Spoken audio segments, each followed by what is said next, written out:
नमस्कार फ्रेंड्स, मी सुजाताच किचनमध्ये आपलं सगळ्यांचं मनापासून स्वागत आहे। सगळ्यात पहिल्यांदा तर तुम्हा सगळ्यांचे मनापासून धन्यवाद आणि आभार। तुम्ही कमी वेळात दिलेले इतक्या छान प्रतिसादाबद्दल खरंच मनापासून धन्यवाद, थँक्यू।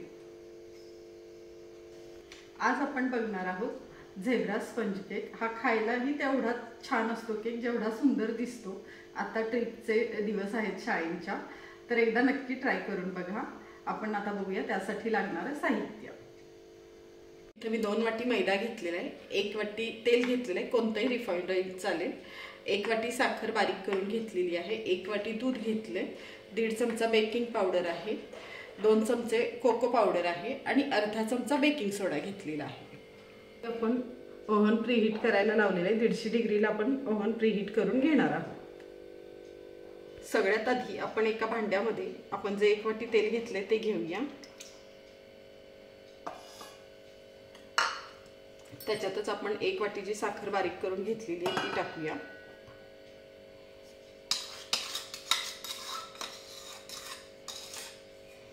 आणि हे व्यवस्थित मिक्स करून घेऊया। पूर्ण गुठळ्या याच्यात फोडून घ्यायचे। साखर पूर्ण तेलात विरघळली गेली पाहिजे, कुठेही साखरेच्या गुठळ्या राहिल्या नाहीत पाहिजेत किंवा कण पण राहिले नाहीत पाहिजेत बारीक बारीक। एक 5 मिनिट तरी आपण साखर व्यवस्थित फेटून घेऊया मिक्स करून।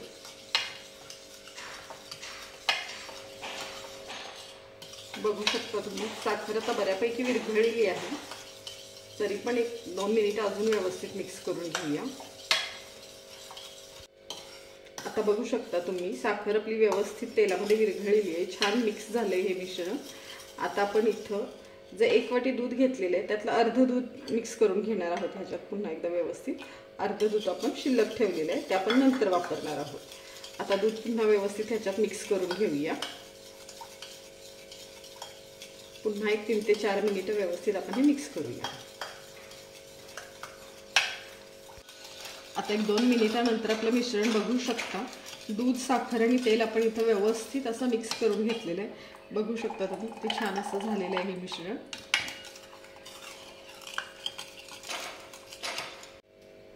आता आपण एका चाळणीमध्ये जो आपण 2 वाटी मैदा घेतलेला आहे तो घेऊया। त्याच्यातच आपण जी 1.5 चमचा बेकिंग पावडर घेतलेली आहे ती पण टाकूया आणि अर्धा चमचा सोडा घेतला होता आपण तोही टाकूया। आता हे सगळं व्यवस्थित चाळून घेऊया। असं हे तिन्ही एकत्र करून चाळलं की केक छान असा होतो, मऊ, एकदम अशा कुठेही पिठाच्या गुठळ्या राहत नाहीत, त्यामुळे केक एकसारखा छान असा सॉफ्ट होतो आणि छान फुगतो केक। त्यामुळे मैदा व्यवस्थित चाळूनच घ्यायचा असा। बघू शकता तुम्ही कसे थोडेशा साखरेच्या वगैरे ते गुठळ्या राहतात।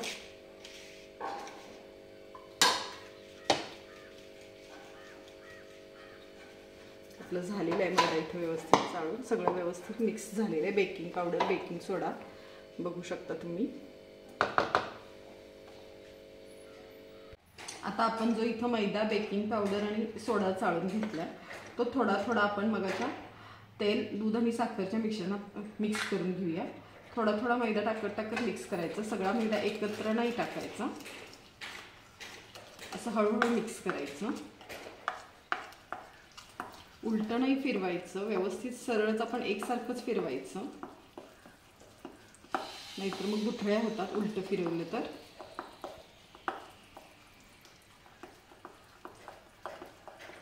आता राहिलेला मैदा आहे तो पण आता सगळा टाकून घेऊया आपण।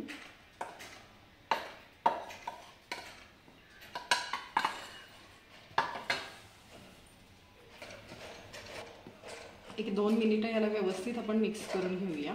थोडंसं घट्ट वाटलं मिश्रण तर आपण जे मगाशी दूध ठेवलेलं आहे ते टाकून घेऊया। थोडंसंच टाकले दूध, 1-2 चमचे टाकलेले दूध, जास्त नाही टाकलेलं। व्यवस्थित आता हे मिश्रण आपण मिक्स करून गुठळ्या फोडून घेऊया। बघू शकता तुम्ही थोडंसं घट्टच वाटतंय, अजून राहिलेलं दूध टाकून घेते मी।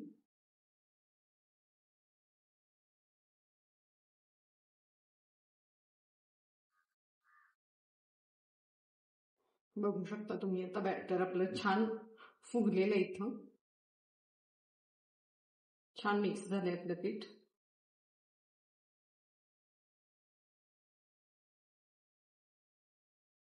थोडंसं अजूनही मला घट्टच वाटतंय.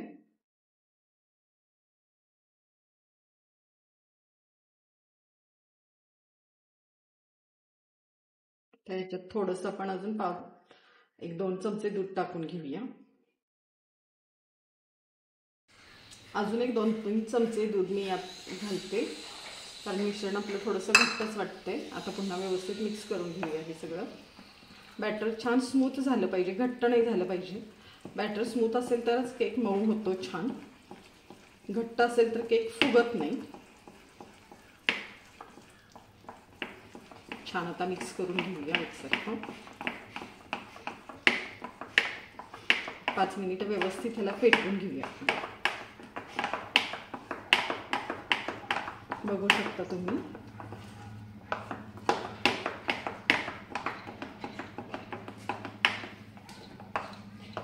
बॅटर आपल्याला हवं तसं छान झालेलं आहे. बॅटर आपलं मिक्स करून 5 मिनिटं झालेत. मी 5 मिनिटं छान फेटून घेतले. तुम्ही बघू शकता बॅटरची कन्सिस्टन्सी एकदम छान असं स्मूथ पडतं एकसारखं. तर असंच बॅटर आपल्याला घ्यायचं आहे. आता जे हे आपण केकचं मिश्रण केलेलं आहे त्यातलं अर्ध मिश्रण आपण दुसऱ्या भांड्यात काढून घेऊया. अंदाजेच अर्ध काढून घ्यायचं.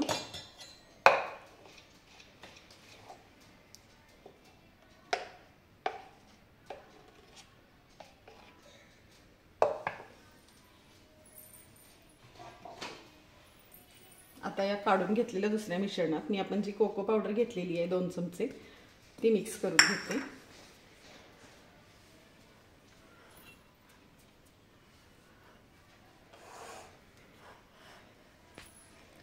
छान अशी व्यवस्थित मिक्स करून घ्यायची कोको पावडर.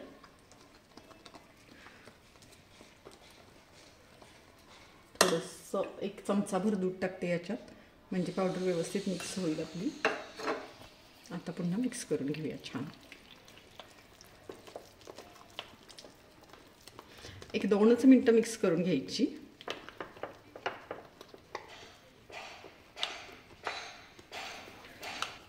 बघू शकता तुम्ही छान अशी खालून पण आपण व्यवस्थित मिक्स करून घेतलेली आहे कोको पावडर पण. बघू शकता. आता आपण इथं झेब्रा केक करत आहोत. तर आता आपण सगळ्यात आधी हे जे आपण व्हाईट बॅटर साईडला काढून घेतलेलं आहे ते 1 चमचा बरोबर सेंटरला भांड्याच्या टाकून घेऊया.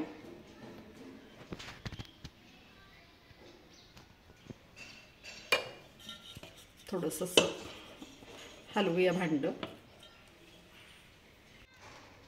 आता आपलं व्हाईट बॅटर टाकून झालं की आपण आपलं चॉकलेटचं बॅटर 1 चमचा टाकणार आहोत. तेही बरोबर असं सेंटरलाच टाकायचं.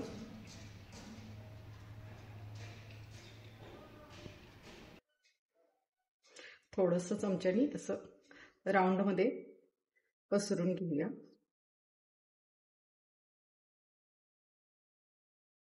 आणि भांडं थोडंसं परत असं हलकं टॅप करून घेऊया. परत आता आपण पांढरं बॅटर टाकून घेऊया 1 चमचा.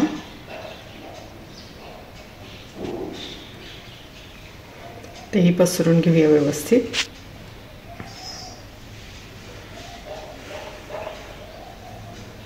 तर आपलं व्हाईट बॅटर टाकून झालं की आपण पुन्हा एकदा 1 चमचा बरोबर मध्ये हे चॉकलेट बॅटर टाकून घेऊया. तेही व्यवस्थित पुन्हा असं पसरून घेऊया.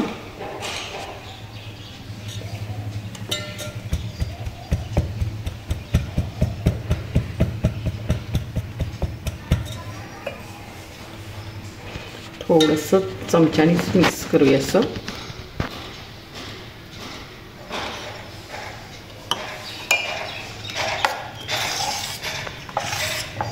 परत व्हाईट बॅटर टाकूया.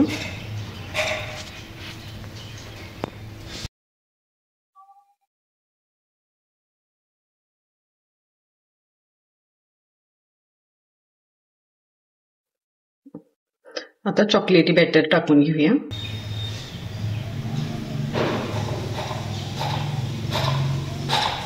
अशा प्रकारेच आपण पूर्ण बॅटर एक झाल्यावर एक असे सेंटरला व्यवस्थित टाकून घेऊया. थोडंसं कौशल्याचंच काम आहे हे.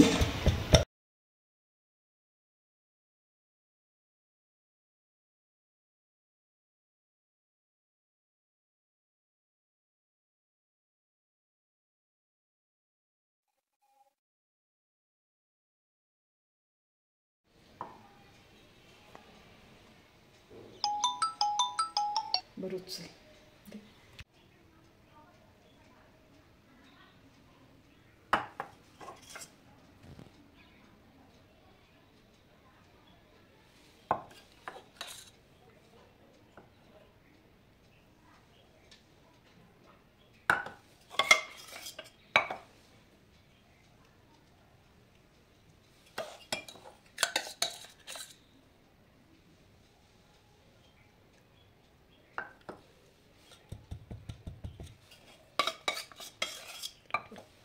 तुम्ही बघू शकता दोन्ही मिश्रण आपण व्यवस्थित केकच्या भांड्यामध्ये ह्या टाकून घेतलेले आहेत.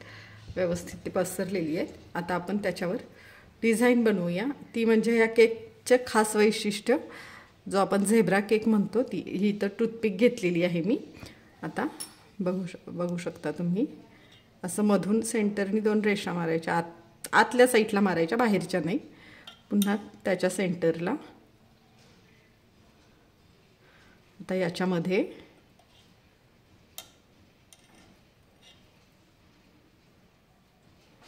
याच्यामध्ये बघू शकता तुम्ही किती छान आत्ताच दिसतोय केक हा एकदम मस्त. आणि आता आपण हा केक बेक करायला ठेवणार आहोत. केक आपण ठेवलेला आहे ओव्हनमध्ये. आता बंद करून घेऊया ओव्हन व्यवस्थित.